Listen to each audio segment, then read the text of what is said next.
From KVUE News in Austin, you're watching Texas This Week with Ashley Goudeau. Good Sunday morning. Early voting for the May 7th election is still happening, but there's another election voters have to get ready for, the primary runoff. Early voting in that contest starts in 2 weeks. To help viewers in our area get ready for Election Day, we're bringing you interviews with the candidates. Today, we're talking about a district that's gone through a lot of changes. District 19 in the Texas House of Representatives.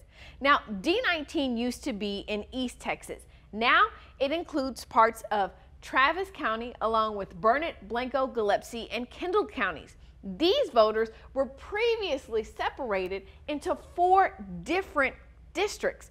During the March primary, Democrat Pam Baggett ran unopposed. On the Republican ticket, voters decided to send former Austin City Council member Ellen Troxler and Austin Police Officer Justin Berry to a runoff. I sat down with both candidates to talk about their campaigns. In the March primary election, you came out first place in a 4-person race, earning about 38% of the vote. The person who then came in 3rd place endorsed you in this race. You've gained a lot of other notable endorsements. Talk to us about why you believe you're the best candidate to represent District 19. Yes, absolutely. I'm a mom of 3 kids. I'm a Christian conservative. I'm a small business owner, and I'm the only one in the race with a proven record of actually following through on campaign promises, which I sure wish we had more of these days.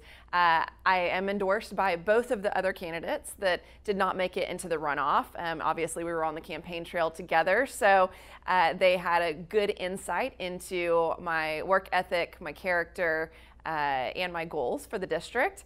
And they joined Senators Ted Cruz, Congressman Chip Roy, Roger Williams, Texas Alliance for Life, Texas Right to Life, Gun Owners of America, and many more conservative organizations who are uniting behind electing a true conservative for this district.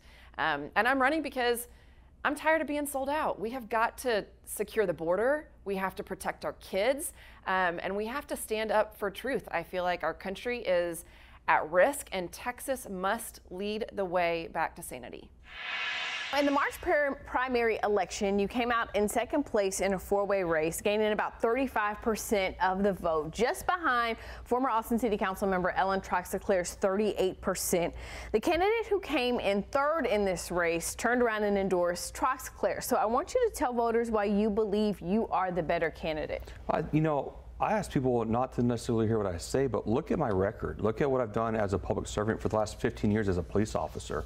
I think it's very important to look at both of our times in the public's alike. Former council member had some votes that necessarily may not have been some of the most favorable votes, especially to those of us in the law enforcement community. And so I challenge people to look at the difference between her vote record in my time as a police officer, as a public servant. I think that speaks volumes to not just my character, but also to how best I'm there to serve the community. In law enforcement, when I don't think there's much difference between being a public servant as a lawmaker, as a policymaker, or as a police officer, because we're there to solve problems. When people reach out to us, whether it be a call for 911 for help, we're there to solve a problem. When people are calling your office because they need help with property tax relief or issues with their water supply or, worrying about infrastructure issues, those are things right there that as a lawmaker, you're there to look at how do I find a solution to a problem. And so to me, I don't think there's much difference between the two. And I think my time in public service really sets me up to be the better candidate because I'm really focused on how do we solve a problem rather than maybe trying to find ways to just spin it this way or spin it that way rather than address the issue. Sometimes rural interests clash with urban interests at the Texas Capitol. So I want you to talk to us about how you, as an Austin police officer living in an urban area, how are you going to represent the interests of those rural District 19 voters? I think that's a great question. And actually, if you look at how I ran that race when I ran in 47, we spent a lot of our time actually focusing on the smaller communities like Lago Vista and Bee Cave and Lakeway and Spicewood. We spent a lot of time listening to their issues, their concerns, their needs, because they haven't had a voice. And one thing that you find out in the rural communities that we're trying to be the representative for, there's a lot of the same feelings. Is how do I know you're going to give me a voice? How do I know our issues are going to be heard? And so it's because of that is why I think that we're better set up to be the better representative for these smaller communities. You know, out there, some of the big issues they're focusing on really are a lot of public safety issues. You know, we're dealing with, they want to have a secure border. There are concerns with some of the illegal immigration that's taking place because it's impacting some of the property owners out there. They're worried about the fentanyl that's coming through. I can't tell you how many times you hear of a fentanyl issue taking place in a lot of these counties. And so there is a lot of similarities that are going on out in the rural areas that, you know, my time in law enforcement has set me up to actually have some knowledge of some of these issues of what's going on and where the policy failures are to help improve and make things a little bit better for the community. Sometimes at the Capitol, what we see is rural interests and urban interests tend to clash. So you, as someone who comes from that urban background, Austin City Council, living within, you know, an urban city, how are you going to best represent the interest of those rural members of District 19? Yes, well, great question. And both my husband and I are from more rural communities. He's from Uvalde County and graduated with 15 people in his graduating class of Knippa, Texas.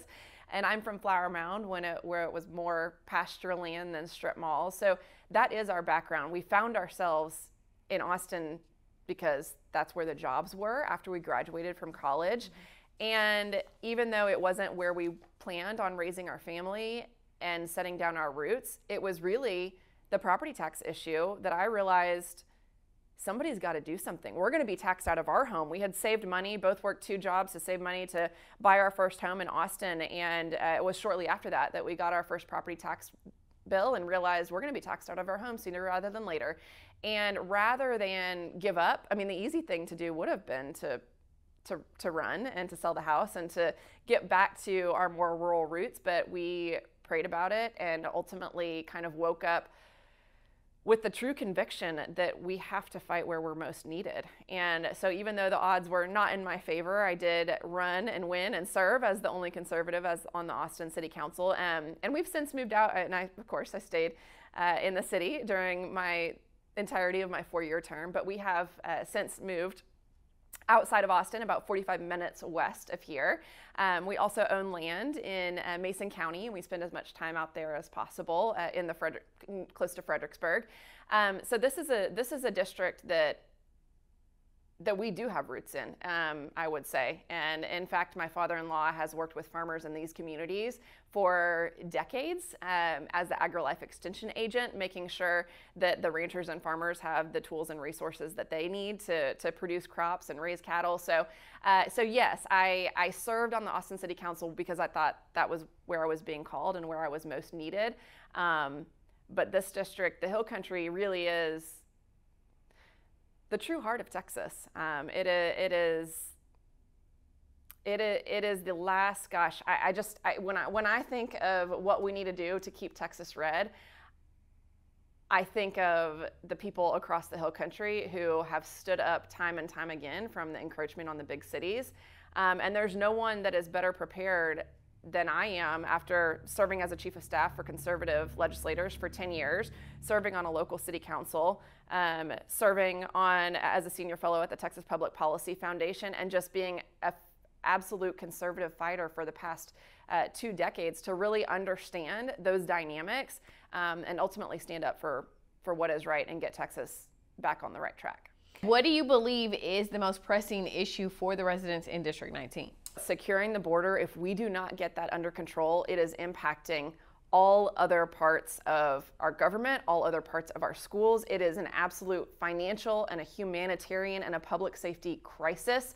I have been to the border personally. I think it's only getting worse, and that should be priority number 1 for the legislature and the governor.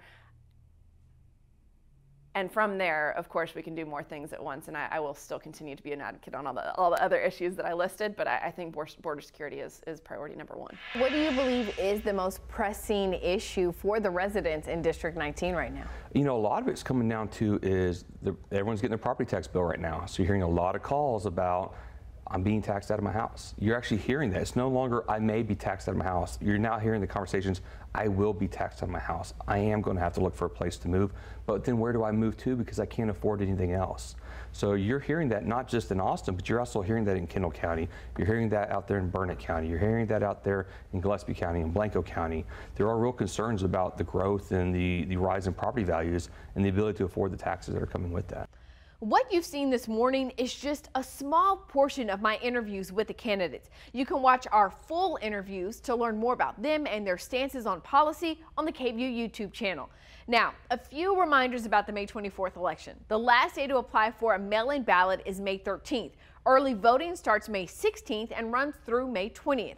And please don't forget there is another election happening this month as well. The May 7th election with amendments to the state constitution dealing with property taxes and local races. You can find more information about that election, plus where to vote and what's on your local ballot in our KVUE voter guide. It's at kvue.com/votetexas. That's Texas This Week.